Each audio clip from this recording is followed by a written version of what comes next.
Uh-oh, I think we lost him. They dropped. All right. Well, let's get to our next caller. IQ, you're on with Ethan and Jenna. How's it going? IQ! Me. Hello. The one and only. Happy Hallmark Day, everybody. Happy Hallmark. Share some knowledge to us.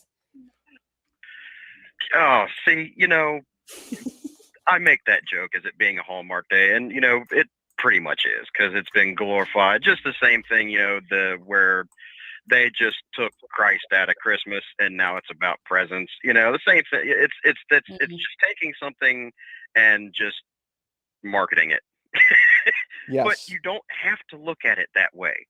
The same thing with all events and organized holidays and days of remembrance, your birthday, it can be made into something that is just blasé, or you can make something special about it. It's something that represents something beautiful, and it's not just that you're supposed to love somebody, because love has been way too over romanticized. You get this vision of grandeur where, Jen, you were talking about this earlier, where you're just going to meet the knight in shining armor. They're going to be this perfect thing, like you were ordering a fucking meal from Burger King, right? And shit ain't Burger King, and you find that out real quick. But you don't look at it like, you're putting in an order.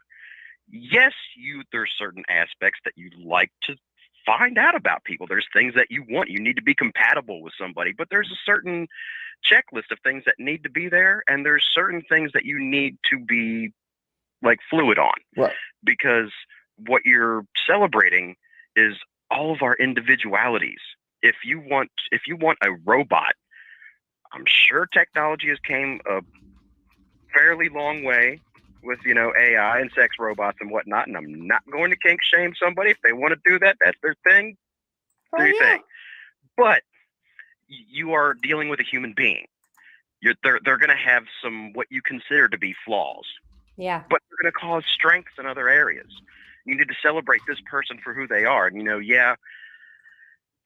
need to be compatible to a sense to your basic lifestyle, but they're going to leave clothes on the floor. They're not going to probably do the dishes right away. And the more you know somebody, the more things you're going to find out about them that piss you off. But it's life. You realize that you're not perfect either to this person. You try to meet halfway, and you experience life, and you try to smile as much as possible, because that's what we all want, right? Happiness. And you're not going to do that by trying to mold somebody into what you think perfect is, because you're trying to take their individuality away. And that is bullshit. You can't, you're talking about the phone thing. That's, if you are doing shit that makes it a problem for somebody to go through your phone, reconsider the relationship you're in. If you feel the need to go through your partner's phone to, maliciously and just to bust them on something, reconsider the relationship that you're in. You need to have trust. And if you guys do not need to be in this relationship, don't be in that relationship. But you need to be able to send them out with their friends. Oh, who exactly were you with? What exactly were you doing? I need a timestamp. God. No, give them a little fucking room. Who wants to live like that? Be them. Let them go out and be a person, because you don't own this person. I will say this again. No matter if you are in a relationship, if you're married, whatever, you do not fucking own anybody. No, not kids either.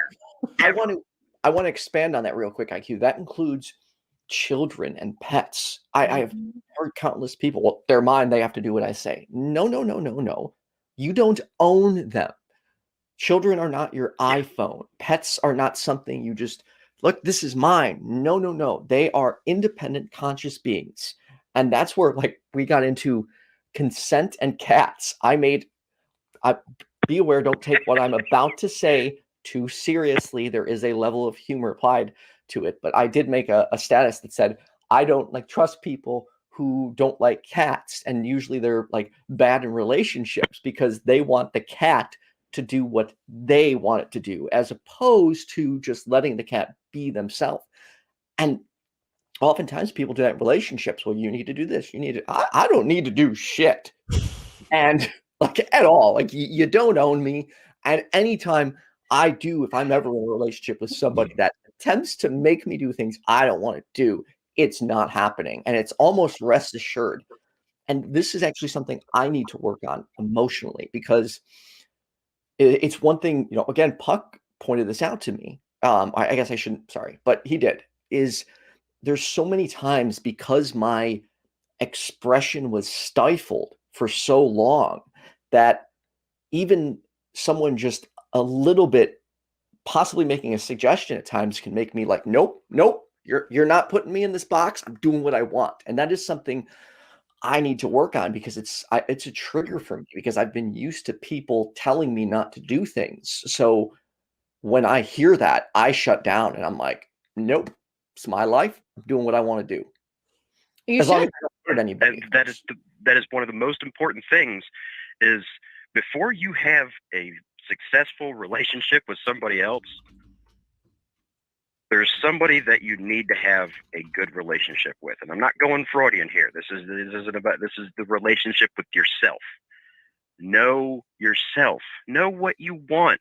You know, I'm still learning about myself, and this will continue till the day I die. Yeah.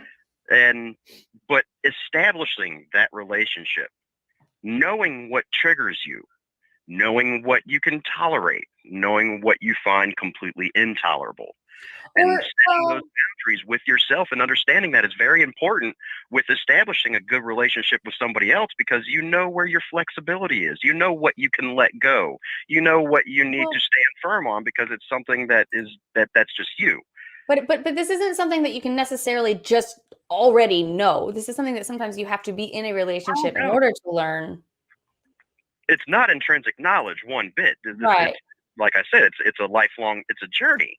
Right. You know, but you need to make these mistakes in life to figure it out. Exactly. You need to go out and you need to be in some bad relationships. Hopefully somebody can get through life without ever having to go through the bad relationships, and they just get lucky. You know, less suffering is always good, right? But it's always a beautiful thing to have endured some sort of tragedy or heartache or heartbreak and live through it and learn and move on and do better, because there's always, you know, tomorrow. There's always, you can get past anything. It's never really over. If you're still alive to complain about it, you probably shouldn't. It's not over until it's over.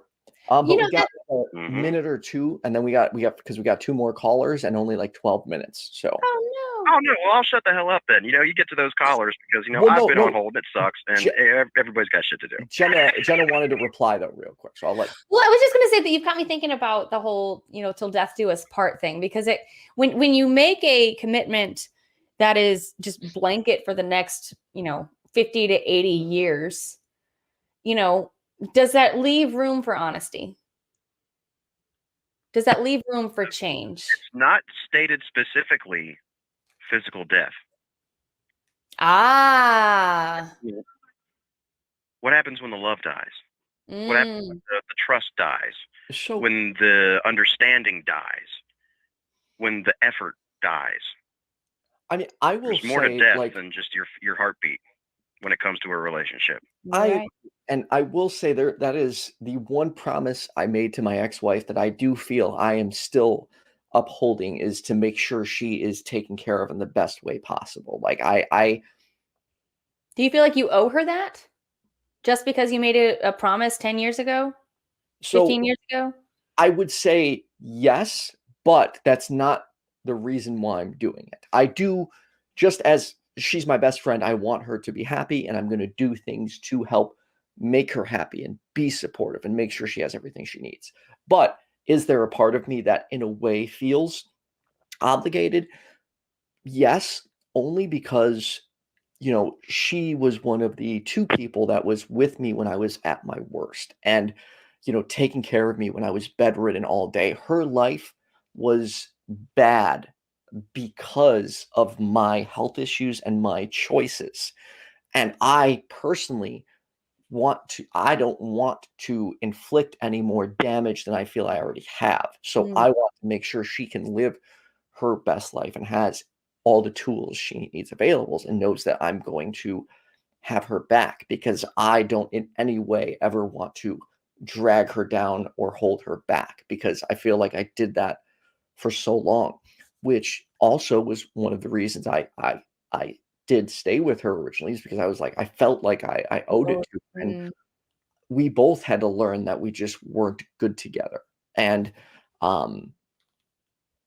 yeah, it's emotionally, it's a lot, but this could go on Yeah. forever. So I thank you Yeah, I for don't calling owe the show. anybody shit but honesty. Yeah. And if I say I'm going to do something, I keep my word, and my word is what I owe myself. Because once you fail yourself with your integrity, you're done. Right. You really need a makeover if your integrity fails. You keep your fucking word. You don't owe somebody shit. If you say you're going to do something, do it. You may have a time frame. It may be sooner, it may be later, whatever. Keep your fucking word. And if you keep your word, you keep your honesty, and be honest and true about everything that you say. Let that fall in line. That's all you owe anybody. You owe it to yourself to do that. It's a circle, and do that, and you'll find yourself to be much happier. Well, the only reason I resist what you're saying is because by definition, divorce is not keeping your word. That's technically true. And I can't say I disagree with that. I understand that you made a promise and that was your goal at the time, and that's respectable. But the fact is that no matter what your goals are at any point in time, no matter who you are or how trustworthy you are, those can change, and that is okay. Mm-hmm. People can and do change. You drift apart. You're always going to be a product of your environment, and as the world changes around you, you can personally change. Your interest can shift towards this, towards that, and people can change. And if you drift apart to a point where you are no longer beneficial to each other, you're no longer compatible to where you're offering each other the maximum amount of happiness, right, you are keeping your promise by a divorce. As long as somebody wasn't scandalous, or you didn't cheat, or you weren't being dishonest about anything. If that person is happier without you, I would say you are honoring that agreement. That's true. It's health is the main priority, isn't it? Is that you and I both remain healthy and take care of each other, whether it's in the same house or not. Yeah. Thank you, IQ. Thank you. But anyway, get to the next caller. All right, Love have you a good one. Thank you.